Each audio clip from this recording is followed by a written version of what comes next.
बहुत महत्वपूर्ण हाथ जोड़कर विनती करना चाहूंगा, restore indexation on long term capital gain. Ma'am, पूरे दुनिया में इन्वेस्टर्स को इन्वेस्टमेंट्स करने के लिए प्रमोट करने के लिए इंसेंटिवाइज किया जाता है।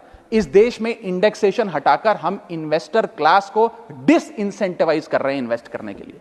इंडेक्सेशन हटाना टैक्स लगाना नहीं है, इन्वेस्टर्स को पीनलाइज करने जैसा है।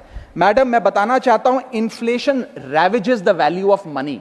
पैसे को खा जाता है इन्फ्लेशन, इसीलिए हम कॉस्ट ऑफ एक्विजिशन को इंडेक्स कर कैपिटल गेन टैक्स की कैलकुलेशन करते हैं। और जो लोग खुश हैं आज कि कैपिटल गेन टैक्स को 20% से घटाकर 12.5% कर दिया है, उनके लिए मैं एक उदाहरण लाया हूं। इस उदाहरण के माध्यम से हम समझ जाएंगे कि कैसे इंडेक्सेशन हटाना इस देश के इन्वेस्टर को एक बहुत बड़ी उसकी जेब पे डाका डालने जैसा है।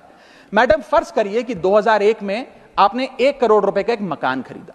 वो मकान की दर 6% के हिसाब से बढ़ती गई उसकी वैल्यू, और आज वो मकान जो 1 करोड़ का आपने 2001 में खरीदा था, वो आज 4 करोड़ 17 लाख रुपए का हो गया। अब दो सिनेरियो हैं, एक इंडेक्सेशन का सिनेरियो जिसमें आप बेचें उस पर टैक्स लगे, और एक नया सिनेरियो जिसमें आप उसे बेचेंगे तो नई रेट के अकॉर्डिंग उस पर टैक्स लगेगा।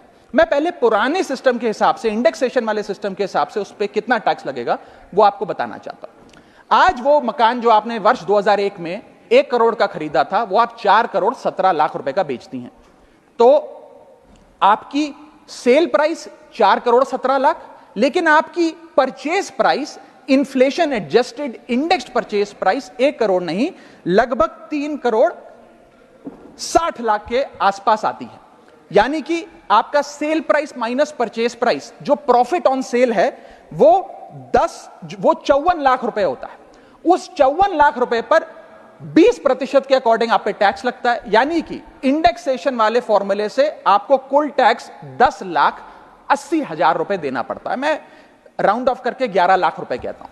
लेकिन जो नई व्यवस्था है जिसमें इंडेक्सेशन आपसे छीन लिया गया है, उसमें sale price 4 crore 17 lakh, cost price 1 crore, मुनाफा 3 करोड़ 17 लाख, उस पर 12.5% टैक्स, यानी कि टैक्स कुल मिलाकर आपका बनता है 39,62,000। यानी कि नई व्यवस्था में वही 1 करोड़ का मकान अगर आप बेचेंगे आज 4 करोड़ 17 लाख का, तो आपको लगभग 40 लाख रुपए टैक्स देना पड़ेगा, और पुरानी व्यवस्था में आपको मात्र 11 लाख रुपए टैक्स देना पड़ेगा। यानी कि 40 माइनस 11 लगभग 29 लाख रुपए का एडिशनल टैक्स आपको देना पड़ेगा मात्र 1 करोड़ रुपए के प्लॉट की सेल पर। यह है इंडेक्सेशन का खेल। इसीलिए indexation long term capital investments के लिए अति आवश्यक है। मैं सरकार से अनुरोध करूंगा कि उसे ना हटाएं, और आज मैं इस सदन में भविष्यवाणी करता हूं, अगर आपने इंडेक्सेशन वापस लागू नहीं किया तो 3 चीजें होने जा रही हैं इस देश में।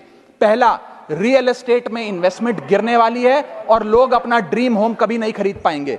दूसरा, अंडर वैल्यूएशन होगी प्रॉपर्टी डील्स की, सब लोग सर्कल रेट पे प्रॉपर्टी खरीदेंगे बेचेंगे, कोई असल कीमत नहीं बताएगा। और थर्ड थिंग जो इस देश में होने जा रही है, रियल एस्टेट सेक्टर में भारी तादाद में ब्लैक मनी आने जा रहा है, अगर आपने ये इंडेक्सेशन का फैसला वापस नहीं लिया।